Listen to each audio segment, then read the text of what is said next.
मैं यहाँ पर एक मल्टी स्टोरीड अपार्टमेंट में खड़ा हूँ, ध्यान से सुने इस आवाज़ को।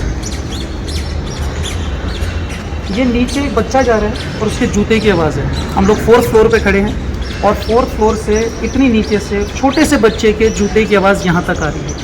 ये एक्चुअली अकाउस्टिक्स का वो प्रिंसिपल है जो शायद हैदराबाद के गोलकुंडा के जो फोर्ट हैं वहाँ पर यूज़ किया गया था 800 साल पहले, जहाँ पर एक ताली नीचे मारी जाती है गेट पे, तो वही ताली बहुत ऊपर जाके शायद 700 मीटर ऊपर जाके एक दूसरे गुंबज के अंदर सुनाई देती है।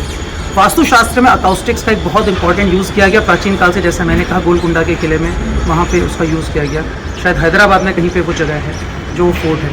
और आज जब मैंने बच्चे के जूते की आवाज़ सुनी तो मुझको एकदम से ध्यान आया कि किस तरह से इतने बड़े एरिया में इतने बड़ा मल्टी स्टोरीड अपार्टमेंट यहाँ पे एक सोसाइटी बनी हुई है, और इस सोसाइटी में इतने बड़े पार्क के बीच में एक छोटा सा शायद मुश्किल से 1.5 साल का बच्चा होगा और उसके शू की आवाज़ यहाँ पे 4th फ्लोर पे इतनी तेज़ सुनाई दे रही है जैसे एम्पलीफाई होकर आ रही है। ये एम्पलीफिकेशन साउंड का जो है ये भी वास्तुशास्त्र के ही प्रिंसिपल्स पे आधारित है। ये अकाउस्टिक्स भी एक वास्तु का ही अंग है, क्योंकि जब हमें साउंड एनर्जीज़ को मैनेज करना होता है, जहाँ पर हम ये कहते हैं कि आवाज़ यहाँ से बाहर ना जाए, यहीं की आवाज़ यहीं पे सीमित रहे, या फिर यहाँ की आवाज़ यहाँ से चल के वहाँ सुनाई दे, तो ये सारे प्रिंसिपल्स वास्तु का ही अंग हैं।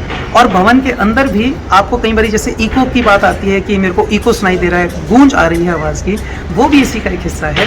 और इन अकाउस्टिक्स के प्रिंसिपल का ज़्यादा करके यूज़ नॉर्मली घरों में तो नहीं होता, अपार्टमेंट्स में नहीं होता, लेकिन हाँ प्राचीन काल में किलों में और पर्पसफुली होता था। जैसे कोई कोड अगर भेजना हो आवाज़ करके, कोई कोड बताना हो, दुश्मन के आने का संकेत करना हो, उन सब पर्पसेस के लिए प्राचीन कई सारे बिल्डिंग्स में किया गया। और एक चैनल पे डिस्कवरी प्लस पे आई थिंक एक प्रोग्राम आता है संरचना करके, और मैंने देखा उसमें भी इस बारे में बहुत सुंदर एपिसोड्स दिए गए थे। तो आप भी इस चीज़ का अनुभव कीजिए, आपकी सोसाइटी में क्या आपको कोई पॉइंट मिलते हैं जिन पॉइंट्स पे कोई छोटी आवाज़ भी तेज़ होकर सुनाई देती है, स्पेशली किसी पर्टिकुलर कॉर्नर पर। जैसा मैंने आपको बताया कि इस सोसाइटी में वहाँ बीच में छोटी सी आवाज़ की गई और यहाँ पर बहुत तेज़ सुनाई गई। चेक कीजिए।